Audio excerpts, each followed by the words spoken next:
नमस्कार. आऊचा खाऊ या यूट्यूब चॅनलवर मी मेधा तुमच्या सगळ्यांचं मनापासून स्वागत करते.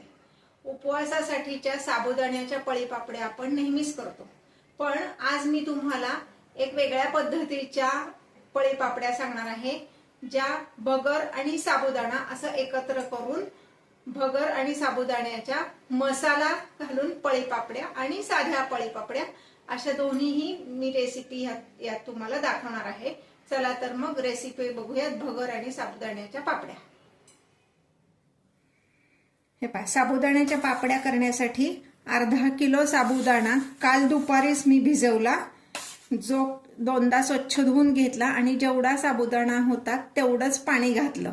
म्हणजे 3 भांडी साबुदाणा होता, तो 3 भांडी पाणी घालून मी भिजवला आणि रात्री झोपण्यापूर्वी 6 भांडी पाणी खळखळीत उकळून घेतलं आणि ते उकळतं पाणी मी ह्यात ओतलं. त्यामुळं हा साबुदाणा अजून मऊ झाला आणि हा बऱ्यापैकी आता शिजला. आता हे आपण शिजवायची गरज नाही, हे फक्त मी आता मिक्सरमधनं काढून घेणार आहे आणि ह्याच्या पापड्या घालणार आहे.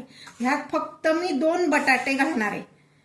मग ते उकडलेले किंवा कच्चे तुमच्या सोयीने कुठलेही घाला, मी उकडलेला बटाटा घालणार आहे. तर आधी हे मी मिक्सरमधनं काढून घेते आणि मग पुढचं दाखवते. हे पहा, हे आता मी मिक्सरमधनं काढून घेणार आहे. यात पाणी नाही घालायचं, आत्ता जेवढं पाणी आहे तेवढं पुरणार आहे, त्यामुळे सेपरेट कुठलंही पाणी ह्यामध्ये घालायचं नाही. हे मिक्सरमधनं काढताना मिक्सरचं भांडं फक्त अर्धं भरायचंय, म्हणजे मग हे आतला जे साबुदाणा आहे तो व्यवस्थित बारीक होईल. आता आपण मिक्सरला लावूयात. आता आपण हे मिक्सरला काढून घेणार आहोत. माझ्या मिक्सरला 1, 2, 3 असे हे इकडचे स्पीड आहेत आणि इकडं हा पॉवरचा स्पीड आहे. तर त्या पॉवरच्या स्पीडवर किंवा काही जण त्याला पल्स मोड म्हणतात, त्याच्यावर जस्ट 2दा किंवा 3दा हे मी फिरवून घेणार आहे.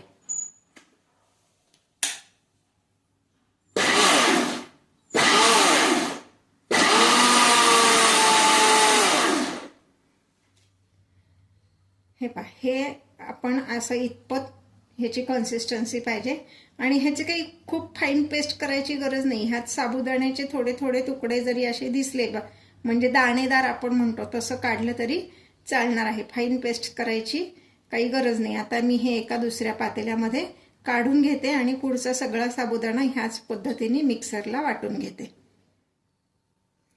हे पहा, आता सगळा साबुदाणा मी मिक्सरमधनं काढून घेतलाय. साधारण 1 ते 2 डाव साबुदाणा मी शिल्लक ठेवला होता, तो आता मी मिक्सरमध्ये घेतलाय.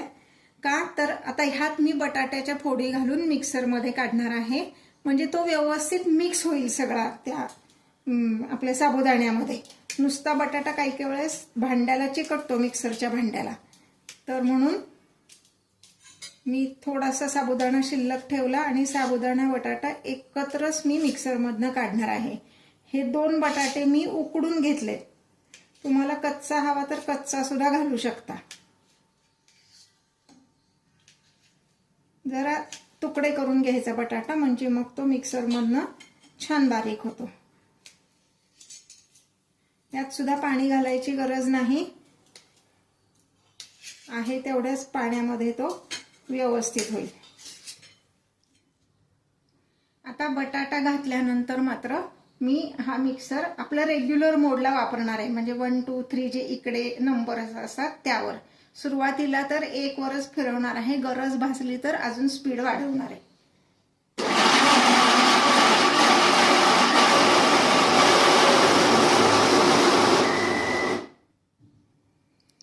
हे पहा, बटाटा जो आहे तो अगदी व्यवस्थित स्मॅश झालेला आहे. ही कन्सिस्टन्सी आपल्याला अपेक्षित आहे.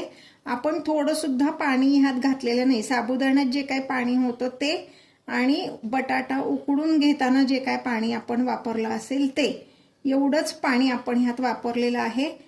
हीच कन्सिस्टन्सी पाहिजे. घट्ट वाटते म्हणून पाणी घालू नका, कारण जेव्हा पदार्थ वाळतो तेव्हा पाणी उडून जातं. पाणी जास्ती झालं तर पापड्यांना भेगा पडतात किंवा पापड्या तुटतात. आता मी हे एका पातेल्यात काढून घेते.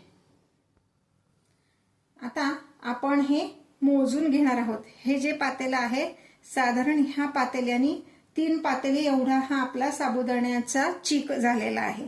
तर आता ह्या 3 पातेल्यांमध्ये आपण 2 प्रकारच्या पापड्या बघणार आहोत, एक तिखट मिठाची आणि एक प्लेन.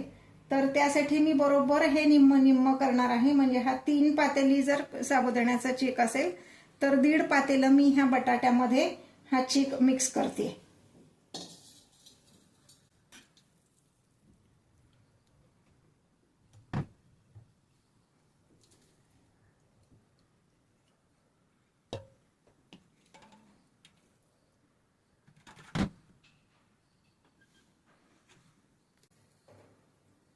आता ह्या पातेल्याला लागलेला जो चीक आहे तो काढून घेण्यासाठी स्पॅच्युला वापरा. जास्तीचं पाणी घालून तो काढून घेऊ नका. स्पॅच्युलानी छान व्यवस्थित निघतं सगळं.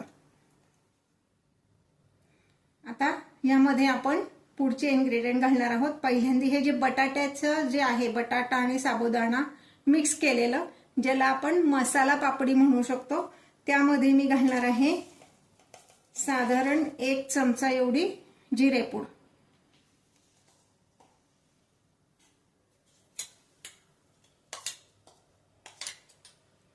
1 चमचा एवढी मिरचीची भरड, ही जी आहे ही साधारण पिवळसर मिरच्या मार्केटमध्ये मिळतात ना, त्या मी वापरल्या. आणि 1 चमचा एवढं मीठ. तुम्ही म्हणाल एवढ्या ह्याला 1 चमचा कसं पुरेल, तर मिठाचं प्रमाण कसं बघायचं, वाळल्यानंतर पदार्थ कसा होतो त्यानुसार आपण मिठाचं प्रमाण पकडायचं. आत्ता जर मी जास्त मीठ घातलं तर ते खारट होईल, म्हणून 1 चमचा मीठ ह्याला पुरणार आहे. आता हे सगळं घातलेलं मी व्यवस्थित मिक्स करून घेणार आहे.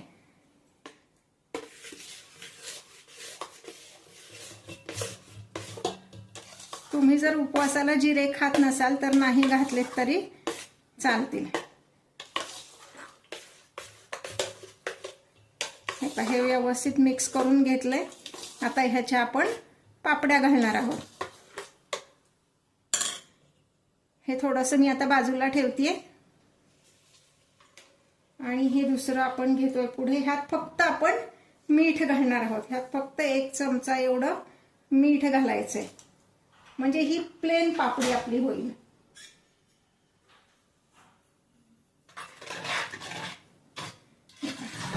हे मिक्स करून घ्यायचंय.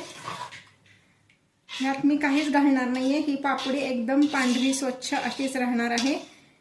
आणि ती दुसरी जी बटाट्याची आहे त्याचा थोडासा रंग बदलेल, कारण त्यात आपण जिरे घातले. आता आपण हे उन्हात वाळवणार आहे. हे पहा, या पद्धतीने आपण सगळ्या पापड्या घालून घेणार आहोत. आत्ता जाड वाटली तरी ती वाळल्यावर व्यवस्थित पातळ होणार आहे. अति पातळ आत्ताच घातली तर त्याचे तुकडे होऊ शकतात, म्हणून किंचित जाडसरच ठेवायचे.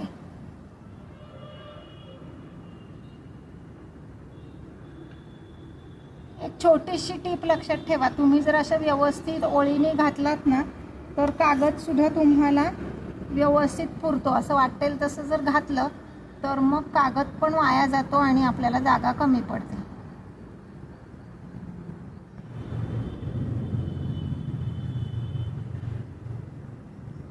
हे पाहता, ह्या मी साध्या पापड्या घालते. यात आपण नुसतं मीठ घातलेलं आहे. मगाशी सांगितलं तसं आत्ता जरी जाड वाटत असली तरी ती वाळल्यावर पातळ होणार आहे. त्यामुळं अति पातळ करू नका, नाहीतर त्या पापड्या तुटतात किंवा त्याला भेगा पडतात.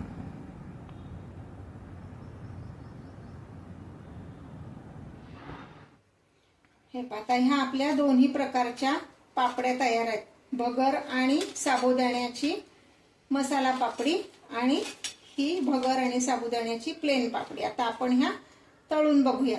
गॅसवर कढईमध्ये तेल तापत ठेवले. तेल तापलेलं आहे. आता आपण ही पापडी तळून बघणार आहोत.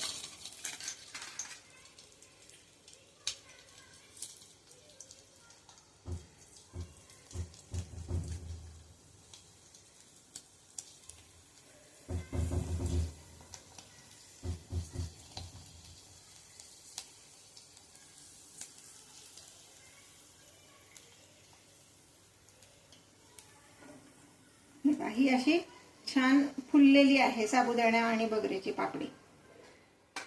आता आपण ही मसाला पापडी पण तळून बघूयात.